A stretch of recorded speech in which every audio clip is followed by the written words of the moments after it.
ನಮಸ್ಕಾರ. ಸನಾತನ ಹಿಂದೂ ಧರ್ಮದ ರಕ್ಷಣೆ ಹಾಗೂ ಭಾರತ ದೇಶದ ಉಳಿವಿಗಾಗಿ ನಾವು ಪ್ರಕೃತಿಯ ಸಮತೋಲನಗಾಗಿ ಒಂದು ಮಹತ್ ಕಾರ್ಯವನ್ನು ನಾವು ಪ್ರಾರಂಭ ಮಾಡಿದ್ದೇವೆ.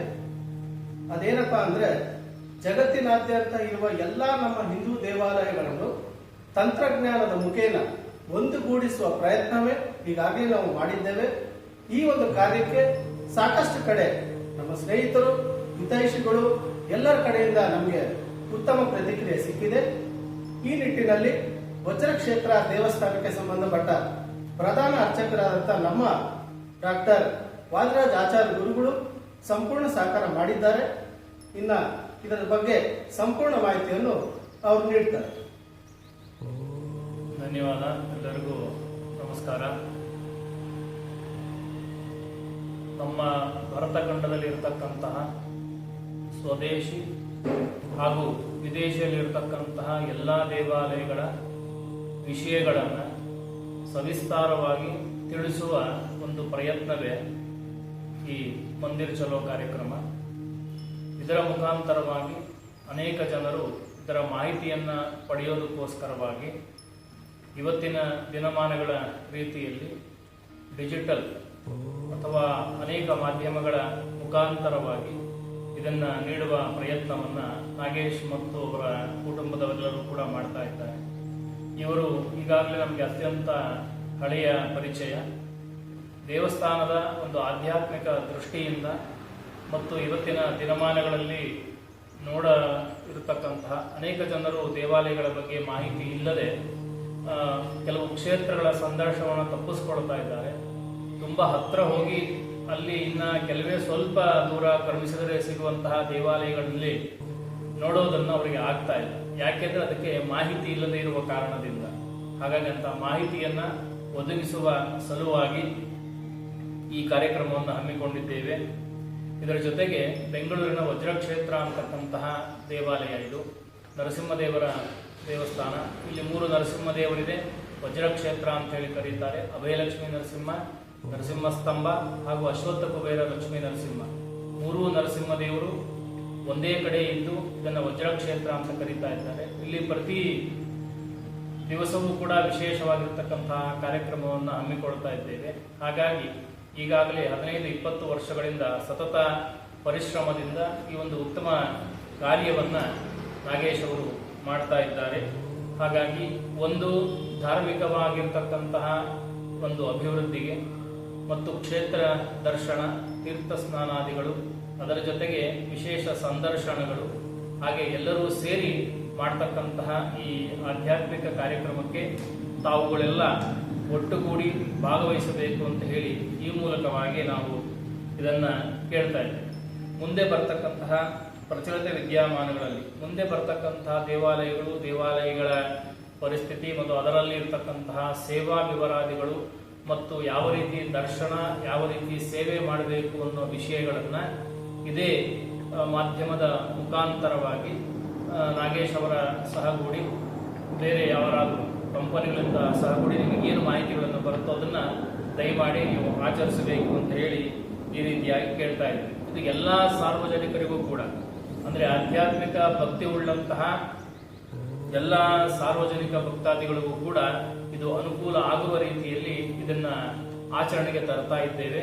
ಇಂತಹ ವಿಶಿಷ್ಟವಾಗಿರ್ತಕ್ಕಂತಹ ಮಾಧ್ಯಮ ಏನಿದೆ, ಇದರ ಮಾಧ್ಯಮದ ಮುಖಾಂತರವಾಗಿ ಈ ಎಲ್ಲ ಸೇವೆಗಳನ್ನ ನೀವು ಪಡ್ಕೊಳ್ಳಬಹುದಾಗಿದೆ ಅಂತ ಈ ಮೂಲಕವಾಗಿ ಹೇಳ್ತಾ ಇದ್ದೀವಿ. ಮುಂದಿನ ದಿನಗಳಲ್ಲಿ ಇನ್ನೂ ಹೆಚ್ಚಿನ ಮಾಹಿತಿಯನ್ನ ಕೊಡ್ತಾ ಇದ್ದೀವಿ. ಧನ್ಯವಾದಗಳು. ನಮಸ್ಕಾರ. ನಮಸ್ತೆ.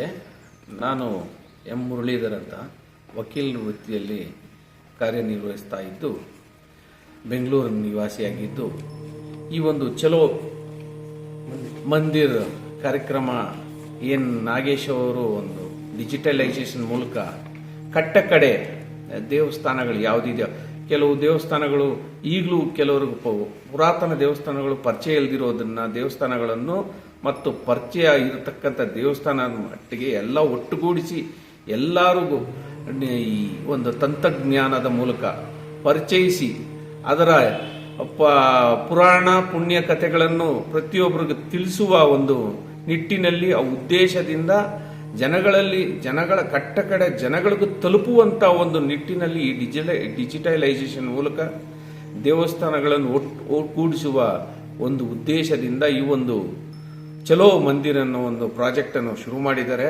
ಈ ಪ್ರಾಜೆಕ್ಟ್ಗೆ ನನ್ನ ಸಹಮತ, ನನ್ನ ಬೆಂಬಲ ಮತ್ತು ಈ ಪ್ರಾಜೆಕ್ಟ್ ಮೂಲಕ ನಮ್ಮ ಸನಾತನ ಧರ್ಮ, ಹಿಂದುತ್ವ, ಹಿಂದೂ ಧರ್ಮಗಳು ನಮ್ಮ ಹಳೆಯ ಕಾಲದ ಜನಗಳು ಯಾವ ರೀತಿ ಆ ಪರಂಪರೆಯನ್ನು ಕಾಪಾಡ್ಕೊಂಡು ಬಂದಿರೋದು ಅದನ್ನು ಮತ್ತೆ ಉಳಿವಿಗಾಗಿ ಎಲ್ಲ ಒಳ್ಳೆಯ ಉದ್ದೇಶದಿಂದ ಮಾಡ್ತಕ್ಕಂಥ ಈ ಕಾರ್ಯಕ್ರಮಕ್ಕೆ ನನ್ನ ಸಂಪೂರ್ಣ ಬೆಂಬಲವಿದ್ದು ಸಹಕಾರವಿರುತ್ತದೆ. ಈ ಒಂದು ವಜ್ರ ಕ್ಷೇತ್ರದಲ್ಲಿ ನಡೆದಿರ್ತಕ್ಕಂಥ ಈ ಒಂದು ಒಳ್ಳೆಯ ಕಾರ್ಯಕ್ಕೆ ನನ್ನ ಸಂಪೂರ್ಣ ಬೆಂಬಲ ಇರುತ್ತದೆ. ಧನ್ಯವಾದ.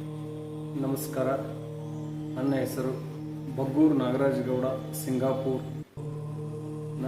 ನನ್ನ ಒಂದು ಸಾಮಾಜಿಕ ಹೋರಾಟದ ಆದಿಯಾಗಿ ಚಲೋ ಮಂದಿರನ್ನ ನಮ್ಮ ಒಂದು ಸ್ನೇಹಿತರಾದ ನಾಗೇಶ್ ಶೆಟ್ಟಿಯವರು, ಮುರಳೀಧರವರು, ನಮ್ಮ ವಜ್ರ ಕ್ಷೇತ್ರದ ಗುರುಜಿಯವರು ನಮ್ಮ ಒಂದು ಹಿಂದೂ ಸಂಸ್ಕೃತಿಯ ಉಳಿವಿಗಾಗಿ ನಶಿಸಿ ಹೋಗ್ತಕ್ಕಂಥ ಸಂದರ್ಭಗಳು ಈ ಒಂದು ಕಾಲಘಟ್ಟದಲ್ಲಿ ಮುಂದಿನ ದಿನಗಳಲ್ಲಿ ಕೌಟುಂಬಿಕವಾಗಿ ನಮ್ಮ ಧಾರ್ಮಿಕ ಕ್ಷೇತ್ರಗಳನ್ನು ಬಗ್ಗೆ ಮಾಹಿತಿ ತಗೊಂಡು ಅಲ್ಲಿರ್ತಕ್ಕಂಥ ಶಕ್ತಿಯ ಬಗ್ಗೆ ಸಂಪೂರ್ಣ ಅಧ್ಯಯನ ಮಾಡುವ ಮುಖಾಂತರ ಮತ್ತು ಚಲೋ ಮಂದಿರ ಒಂದು ಕಾನ್ಸೆಪ್ಟ್ ಅನ್ನುವ ಒಂದು ಕಾರ್ಯಕ್ರಮ ಮಹತ್ವವಾದಂಥ ಕಾರ್ಯಕ್ರಮ ಆಗಿರುವುದರಿಂದ ನಮ್ಮ ಜೀವನ ಮುಂದಿನ ಪೀಳಿಗೆಗಾಗಿ ನಾವು ಮಾಡ್ತಕ್ಕಂಥ ಒಂದು ಕಾರ್ಯ, ಮಹತ್ವದ ಕಾರ್ಯವನ್ನು ಕೈಗೆತ್ತಿಕೊಳ್ತಾ ಇದ್ದೇವೆ. ವಜ್ರ ಕ್ಷೇತ್ರ ಗುರುಜಿ ಸದಾಕಾಲ ನಮ್ಮ ಹಿಂದೆ ಇದ್ದು ಬೆನ್ತಟ್ಟಿ ಮುಂದೆ ಏನೇ ಆಗಲಿ ನಾವು ನಿಮ್ಮ ಜೊತೆಗಿದ್ದೀವಿ. ಮುಂದಿನ ದಿನಗಳಲ್ಲಿ ಅದೇ ಒಂದು ಮಹತ್ವ ಕಾರ್ಯ ಇವತ್ತು ಸ್ವದೇಶಿ ಮತ್ತು ವಿದೇಶಿಯಾದ್ಯಂತ ವಿಶ್ವಾದ್ಯಂತ ನಮ್ಮ ಚಲೋ ಮಂದಿರ ಕಾರ್ಯಕ್ರಮ ಮಹತ್ವಪೂರ್ವವಾಗಿ ಒಂದು ಕಾರ್ಯ ಕೈಗೆತ್ತಿಕೊಳ್ಳುವುದು ಒಂದು ಅವಶ್ಯಕತೆ ಇದೆ. ಈ ಒಂದು ಹಿಂದೂ ಸಂಸ್ಕೃತಿಯಲ್ಲಿ ಒಂದು ಕುಟುಂಬದಲ್ಲಿ ಒಂದು 5ರಿಂದ 6 ಜನ ಇದ್ರೆ ಆ ಕುಟುಂಬದಲ್ಲಿ ಒಬ್ಬ ವ್ಯಕ್ತಿ ಮಾತ್ರ ದೇವಸ್ಥಾನಕ್ಕೆ ಬರ್ತಕ್ಕಂಥ ವ್ಯವಸ್ಥೆ ಆಗ್ತಾ ಇದೆ. ಅದು ಆ ರೀತಿ ಆಗಬಾರ್ದು. ನಮ್ಮ ಮುಂದಿನ ಒಂದು ಹಿಂದುತ್ವದ ಒಂದು ಕಾಳಜಿ ಮತ್ತು ಕಳಕಳೆ ನಮ್ಮೆಲ್ಲರಿಗೂ ಇರುವುದರಿಂದ ನಮ್ಮ ಚಲೋ ಮಂದಿರ ಕಾರ್ಯಕ್ರಮ ಮಹತ್ವವಾದಂಥ ಕಾರ್ಯ ಕೈಗೆತ್ತಿಕೊಂಡಿದೆ.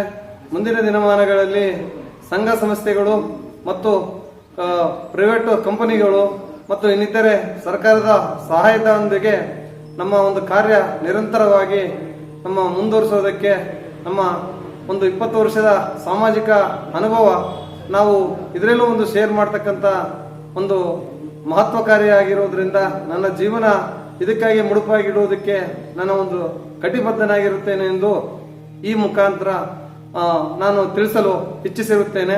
ವಜ್ರ ಕ್ಷೇತ್ರದ ಗುರುಗಳು ಮಾರ್ಗದರ್ಶನ ಸದಾಕಾಲ ನಮ್ಮ ಮೇಲೆ ಇರುತ್ತೆ ಅನ್ನೋ ಭಾವನೆ ಮತ್ತು ಇನ್ನೂ ಇತರ ನಮ್ಮ ವಜ್ರ ಕ್ಷೇತ್ರದ ಇನ್ನು ಹಲವಾರು ಒಂದು ಕ್ಷೇತ್ರಗಳನ್ನು ಪರಿಚಯ ಮಾಡಿಕೊಟ್ಟು ಮುಂದಿನ ದಿನಮಾನಗಳಲ್ಲಿ ಮುಂದುವರಿಸೋದಕ್ಕೆ ಆ ಗುರುಗಳು ಆಶೀರ್ವಾದ ಸದಾಕಾಲ ನಮ್ಮ ಮೇಲೆ ಇರುತ್ತಂತ ಹೇಳಿ ನಾವು ಮುಂದುವರಿಸ್ತೀವಿ. ನಮಸ್ಕಾರ.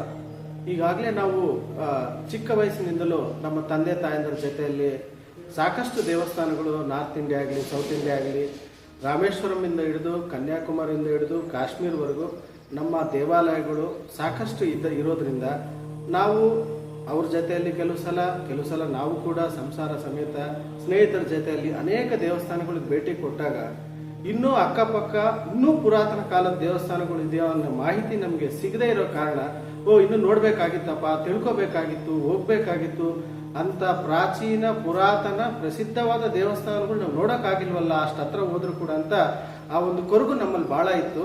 ಹಾಗಾಗಿ ಎಷ್ಟೋ ವರ್ಷದಿಂದ ಒಂದು 20ರಿಂದ 25 ವರ್ಷದ ನಮಗೆ ತಿಳುವಳಿಕೆ ಬಂದಾಗಿಂದನೂ ನಮ್ಮ ತಂದೆ ತಾಯಿ ಯಾವ ರೀತಿ ಸಂಸ್ಕಾರ ಕೊಟ್ಟು ನಮಗೆಲ್ಲ ಯಾವ ರೀತಿ ಬೆಳೆಸಿದ್ರು, ಈ ಸಂಸ್ಕಾರ, ಈ ಒಂದು ನಮ್ಮ ಧರ್ಮ, ನಮ್ಮ ದೇಶ ಯಾವತ್ತೂ ಉಳಿಬೇಕು.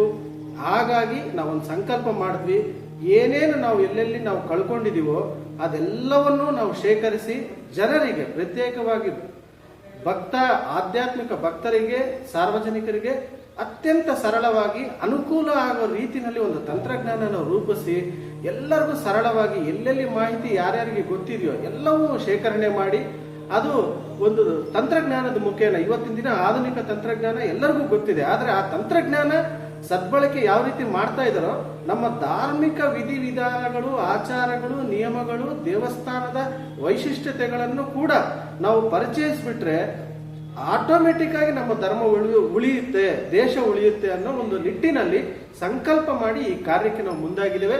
ಪ್ರತ್ಯೇಕವಾಗಿ ನಮ್ಮ ಗುರುಗಳು ಬೆನ್ತಟ್ಟಿ ಈ ಒಂದು ಕಾರ್ಯ ಲೋಕ ಕಲ್ಯಾಣಕ್ಕಾಗಿ ಮಾಡಿದ್ದೀರಾ. ನಾವ್ಯಾವತ್ತೂ ಈ ದೈವಿ ಚಿಂತನೆ, ಧರ್ಮ ಕಾರ್ಯಕ್ಕೆ, ದೇಶಕ್ಕೆ ಸಂಬಂಧಪಟ್ಟ ಈ ಕಾರ್ಯಕ್ಕೆ ನಿಮ್ ಜೊತೆಯಲ್ಲಿ ಇರ್ತೀನಿ ಅಂತ ಹೇಳಿದ ಮೇಲೆ ನಮ್ಗೆ ಆನೆ ಬಲ ಬಂದಂತಾಯ್ತು. ಹಾಗಾಗಿ ಇದನ್ನ ನಮ್ಗೆ ಇನ್ನೂ ನನ್ನ ಜೊತೆ ಸಾಕಷ್ಟು ಜನ ಬರೋಕ್ ಆಗ್ಲಿಲ್ಲ, ಆದ್ರೂ ಕೂಡ ಎಲ್ಲರೂ ನನಗೆ ಬೆಂಬಲ ಕೊಟ್ಟಿರೋದ್ರಿಂದ ಈ ಕಾರ್ಯ ಮಾಡಲು ನಾವು ಮುಂದಾಗಿದ್ದೇವೆ.